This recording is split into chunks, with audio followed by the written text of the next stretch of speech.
What is up, everybody? I am R.C. Gates, and today I am going to be instructing you on how you can start creating a comic. Now, whenever you are laying the groundwork for your comic, there are three things that you're going to want to take into account. Number one, you're going to want to take into account story. Two, you're going to want to figure out what characters there are. And number three, you're going to want to know where this is taking place.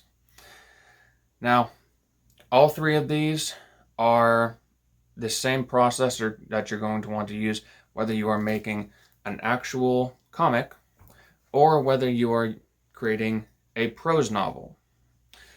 So, regardless of what field of study you're coming from, you can use this same process for both of those. Now, you may be asking yourself, which of these parts do I start with? And to that, I would say any of them. However, for the sake of making it a little bit easier, I am going to give you guys several different ideas that I've come up with myself using three different processes with these parts. The first way that I'm going to be getting into is starting with story. Let's say that I wanted to tell a story about a group of freedom fighters who are uprising against an evil dictator in a cyberpunk future. That right there is the story, laid out for you all nice and easy. But whenever you have that already laid out, you need to get into the characters next. Figure out who you're going to be following, who's important to the story, and which ones are going to be the most interesting for your comic. So, obviously, you have your bloodthirsty dictator, and you also need to have the protagonist as the balancing out of the two parts of the conflict. So, you'll have a lowly freedom fighter who has a past with the dictator because the dictator killed his parents or something tragic like that. And then as you get into that, you can flesh out the other characters that are in the story. Maybe the freedom fighter has some friends in the rebellion that you can include, and maybe the villain has some lackeys that he can, throw around and throw at the freedom fighters as just like cannon fodder. So that will give you plenty of stuff to play with in your story. Now, the last part that you're going to want to take into account is the setting. So let's say the setting is Chicago in the year 3196 after it's been pelted by meteorites and earthquakes. Bit extreme, but it's still a setting, and it's something that could fit with a cyberpunk aesthetic.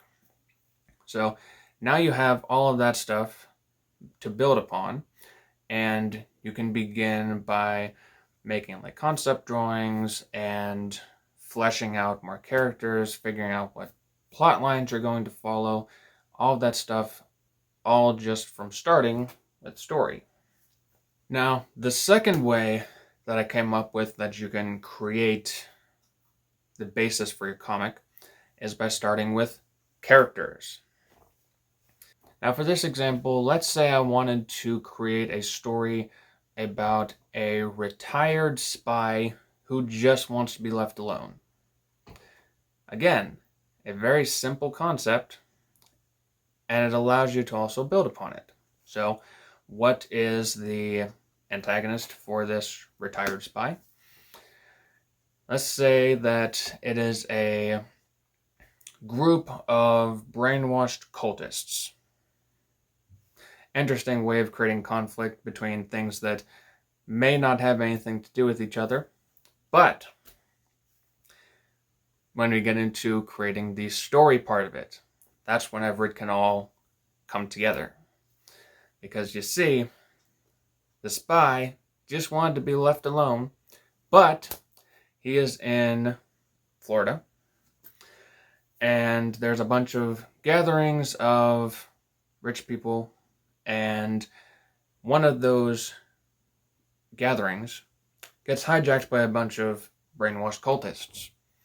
So the spy, being his heroic self, decides to go in and try to rescue the people from all of these deranged lunatics. And there you have your story, connecting all of these different characters together so that it will all make sense. And then you just get into the setting.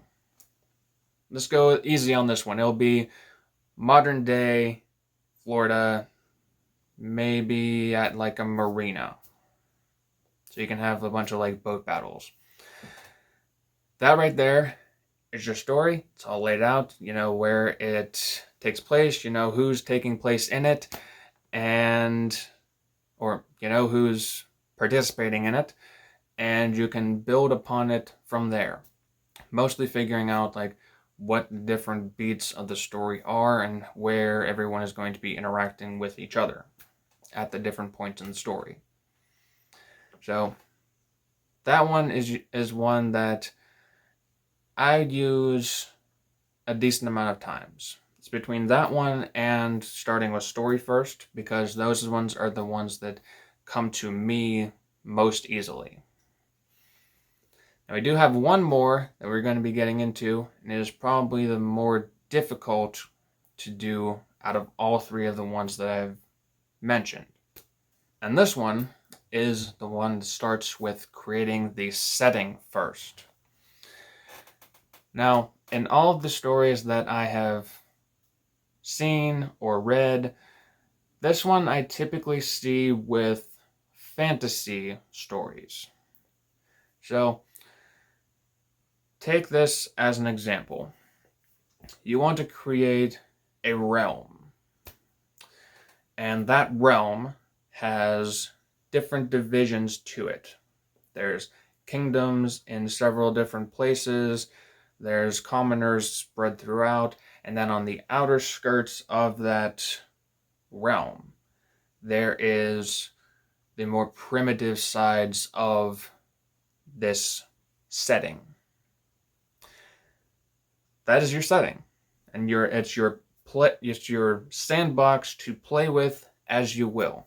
You can create whatever you want. You can have nobility, you can have the low folk in the society, it can have whatever type of technologically advanced or not so advanced machinery as you want. And it can have whatever sort of fashions you want. It can be something like Lord of the Rings, or it can be something as futuristic as, I don't know, Star Wars. And all of that just from creating the setting. But whenever you start to put a magnifying glass up to that setting, that's whenever you're going to be creating the story. So, say this kingdom over here wants to invade the more primitive areas on the outskirts of that society. And they need to figure out a way to overcome the massive tribes that are hiding in the forests that surround that kingdom. That right there is your story. Now, you can put an even bigger magnifying glass on that and figure out what characters in that story you want to focus on. So, let's say we have, on the kingdom side, you have maybe like 2 knights, 2 or 3. Not something that is big enough to overwhelm your audience, but also not something that's small enough to sneak under the cracks or anything like that. So you have like 3 knights who are going to be sent into the primitive lands, and they have to encounter some of the war tribes of that land. And in that tribe, they encounter a barbarian prince and his group of warriors. And they have to work on both countering them and defeating them in a place that is completely unknown to the knights. So that's the characters that you're going to focus on in this bigger story, in this bigger setting. So that one personally is the one that I use the least, but it is definitely possible to create a story with that. Now, don't get me wrong. I am not saying in any way that these are the only processes for creating a story.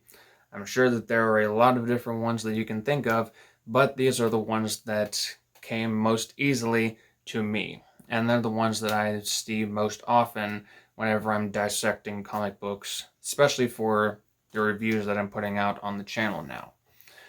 So, what kind of processes do you guys use? Do you have similar processes to the ones that I just shared with you? I would like to know, and please put them down in the comment section below, because if anyone else is able to see those and maybe they have similar processes, then I would like those to be shared. So please let me know your thoughts down in the comment section below. Please make sure to like this video and subscribe to the channel for more comic reviews and also creative process tutorials. Thank you all for watching, and I will see all of you guys in the next video. Peace out.